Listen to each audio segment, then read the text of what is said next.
Bismillahirrahmanirrahim. Assalamualaikum warahmatullahi wabarakatuh. Good afternoon, distinguished ladies and gentlemen. I've been introduced by Pak Efran. Thank you, Pak Efran. I'm Iman Rahman. I'm a director of strategy, portfolio, and new ventures of Pertamina. Yeah. It's my pleasure to share with you all of you today how we are going to navigate our effort to embrace the energy transition in accordance to accelerating energy transition and reducing end-to-end emissions. Pertamina commitment have been delivered by our President Director on Monday that to implement ESG aspect has increased the Pertamina ESG rating today. Pertamina received an ESG risk rating by Sustainalytics of 28.1 and was assessed at the medium risk of experiencing a material financial impact from ESG factors. This risk rating expected a significant improvement from the previous reaching of 41.6. So our ESG score have been increased significantly from 41.6 to 28.1, from severe risk to the moderate risk. Yeah, and also I think with this score, if you see in the right-hand side, with this score, Pertamina occupies the 15th position out of 252 companies in the oil and gas industry, even in the 8th position in the integrated oil and gas industry. Pertamina in the same cluster with the global international oil company such as Repsol, Eni, PTT Thailand, and Total Energies. I think this also positioned even better compared to BP, Exxon, and Chevron. This rating improvement confirms Pertamina's seriousness in carrying the ESG agenda in the integrated manner, especially to contribute to sustainability of the environment and social in the world we live in. If you see in the presentation in the left bottom that Pertamina already have a sustainability committee that be chaired by our President Director, Ibu Nike Widiawati, with the member of the chair, including myself as a strategy and portfolio and new venture director, also finance director and logistic and infrastructure director. Along with our strong commitment to ESG implementation, Pertamina, as you see in the slide presentation, that determined 10 sustainability focuses that develop best the UN SDGs peer benchmark as well as international aspirations. Amongst the 10 focuses, environmental protection as well as health, safety and security plays a major role, considering the inherent risk impact that our business project towards the earth. Therefore, we always incorporate health, safety and security, and also environment as our core culture in activities. We also have targets related in zero accident, zero fatality, provision of energy of community, zero unethical conduct of business, etc. Regarding effort to overcome climate change, Pertamina has reduced carbon emissions from energy production and consumptions. Pertamina has also protected ecosystem and biodiversity in its operational use.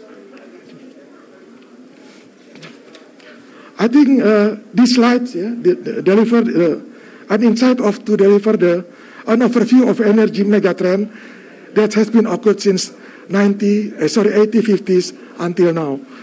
In this illustration, it can be seen that demand for energy increased significantly in 1900, accelerated by the rapid growth in global transportations, followed by the increase in welfare throughout the world. All these major events forced by coal and oil utilization around the globe. However, if you see that in the last decade and the future projections, there will be a shift energy fulfillment which is anticipate environmental changes and reduce greenhouse gas impacts. The development of new renewable energy is one of the worldwide priority, including the global energy industry. As the second quarter of 21st century begins, the energy industry faces stronger scrutiny for increasing environmental conscious public, investors, and policymakers seeking to concurrently meet climate goals and fulfill energy demand. Commendably, progress on investment has best made forward greater reliance on cleaner energy sources across economic sector and to address energy transition. The culture of innovation and technology adoption has been identified as one of the key factors to spearhead the energy transition. This slide shows you that we are excited to embrace that the energy transition in accordance to the society's shared goals of limiting the global warming and achieving energy security. It reflected in the target set by the Indonesian government, which portion of renewable energy, if you can see in the middle, that the energy mix for renewable energy will be increased to 23%, the one in the green, in 2025, and become 31% in 2050. Pertamina, a state-owned corporation, extends its leadership in Indonesia's energy industry by stepping up its effort to contribute to the progress energy mix. I think if you see in this slide that commitment of Pertamina can be seen that how we're gonna deploy our capex for the next 4 years. Yeah, the total capex until 2024 is about $92 billion, which is 9% of it will be dedicated to the power, gas and renewable energy in the right-hand side. And also I think in terms of energy mix, in the left-hand side, you can see that our NRE from 2019 consists of 13% will increase to 17% in 2030.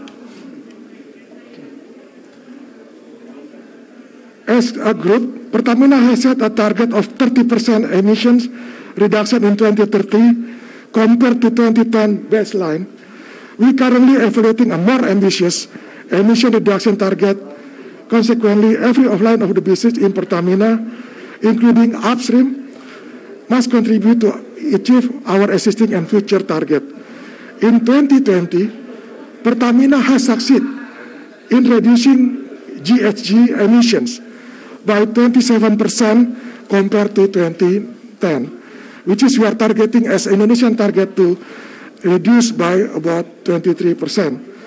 Several strategies to reduce the GHG are including: one is a flare gas utilization in upstream and refinery. Secondly, energy efficiency in order to optimize waste heat recovery in upstream and refinery. The third one is fuel gasifications to switch liquid gas fuel to the gas fuel.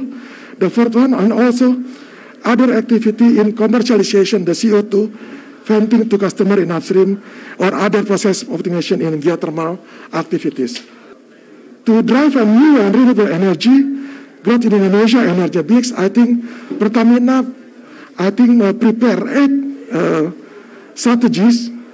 Yeah, we can be so in the presentation that the first one is optimizing the potential and increasing installed capacity of geothermal, double up from 1.8 gigawatt in 15 operation area in Indonesia. But the next 5 years, the capacity will be doubled, as I mentioned to you earlier. Secondly, the commercializing green hydrogen derived from the Pertamina geothermal field with a total potential about 8,600 kilogram hydrogen per day. The third one is Pertamina is taking a strategic role in Indonesia integrated ecosystem in the battery and energy storage. I think if you see in the news that Pertamina collaborated with other 4 state-owned enterprises, including PLN, to set up a joint venture regarding the battery ecosystem. The fourth one is upgrading our refineries to produce green fuels. We have started to develop our refineries, existing refineries, to produce biorefinery, biofuel, bioafter, and so on. And also the fifth one is developing bioenergy in forms of biomass and bioethanol.